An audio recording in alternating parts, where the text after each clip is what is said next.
Masu kallon mu da sauraron mu barkanmu da sake kasancewa a cikin shirin namu mai farin jini. Fatan kuna bibiyan mu kamar yadda idan kuna dakon shirye-shiryen mu akwai shirinmu na Banruwa da dashen soyayyar manzon Allah sallallahu alaihi wasallam inda muka dauko malamai suka mana fashin baki akan yanda zaka gudanar da maulidi da ma menene maulidin shi kansa. Duk masoya manzon Allah sallallahu alaihi wasallam sun kasance da mu a cikin tashar mu sun kuma ji yanda shirin namu ya gabata. Akwai kyaututtuka da masoya manzon Allah sallallahu alaihi wasallam suka bayar domin a rabawa dukkan wanda ya shigo ya amsa tambayoyi da ya shafi maulidi. Kyaututtukan mun fara shirye-shiryenmu har kuma mun zo zuwa ƙarshen shirin namu mun kuma rufe shi sai dai akwai sauran kyaututtuka da ya saura kamar haka kamar yadda kuke gani a nan akwai kyaututtukan da ya saura na littattafai da abin rubutu. To mun yanke shawara tunda wannan abun gaba daya ana yin shi ne domin raya soyayyar manzon Allah sallallahu alaihi wasallam shi yasa muka zabi makaranta guda daya na nan cikin firamare cikin Gida Dubu inda muka zo za mu raba littattafan nan ma yara kuma a yanzu haka da kuke kallon mu muna tare da ita HM na makarantar inda za ku ji daga bakinta yanda abin zai kasance.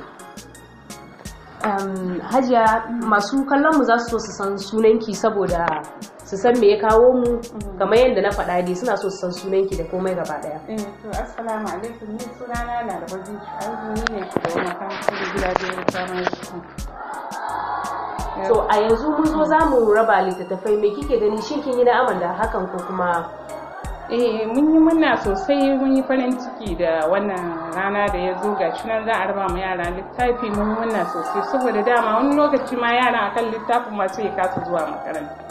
Amma albarkacin haka gashi nan yara za su samu littafi. Mun yi murna sosai, Allah ya saka da alheri. To shikenan yanzu haka muna so a hada mu da yaran sai mu samu mu fara kaddamar da abin da ya kawo ku. To shikenan mun gode sosai.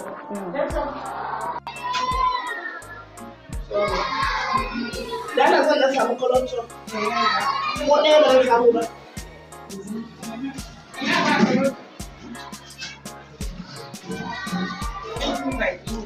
Okay.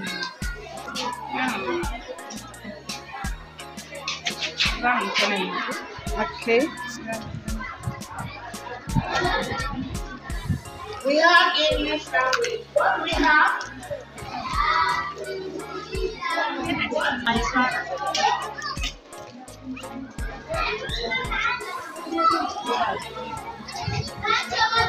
Kuke kallo masu kallon mu muna hanyar zuwa ajujuwan yaran inda za mu kaddamar da abin da ya kawo mu a daidai wannan lokacin.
Kamar banjir biyar a can zai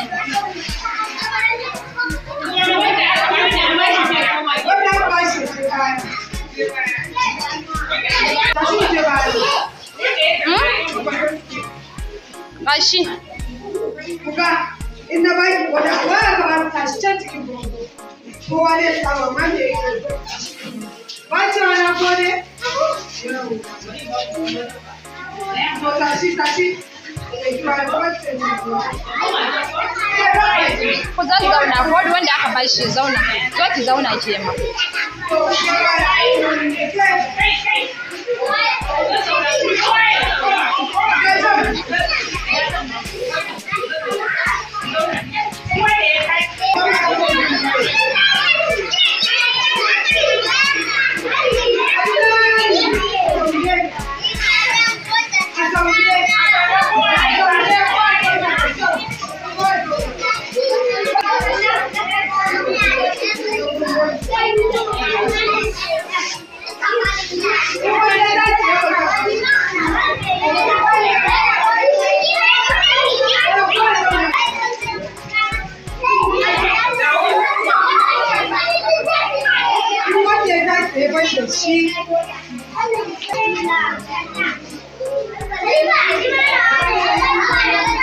Wanda aka bada ta je ta zauna.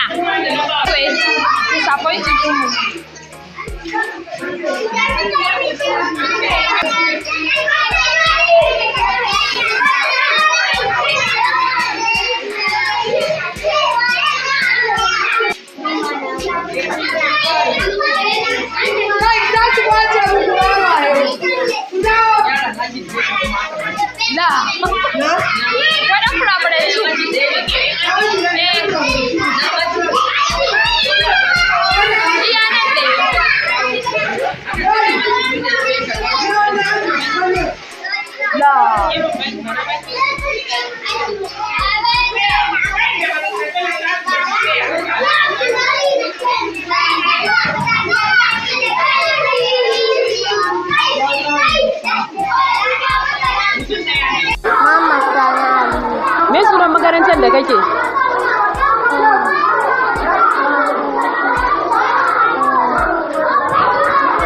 Primary Gida Dubu ko? Me za ka ce ma tashar nan da suka baka wannan littafin? Ka ji daɗin littafin da aka baka? To wane fata za ka yi masa? Me farin cikin da kake yi? Ka gode ko? To a yi rubutu a cikin littafin ko? Allah ya taimaka, Allah ya bada sa'a ko? Yawwa, kar a yi wasa ko?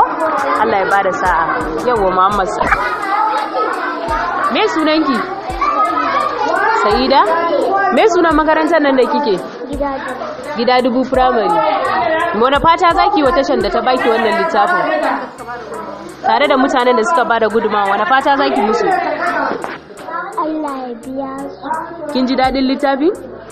To a yi rubutu sosai ko? Allah ya taimaka. Yawwa, wani addu'a kuma zaki wa mutanen da suka baki wannan littafin? To amin amin ko? Allah ya taimaka. Ya kasance a cikin makarantar kuma yanda kuke bibiya kun ga yanda makarantar ya kasance.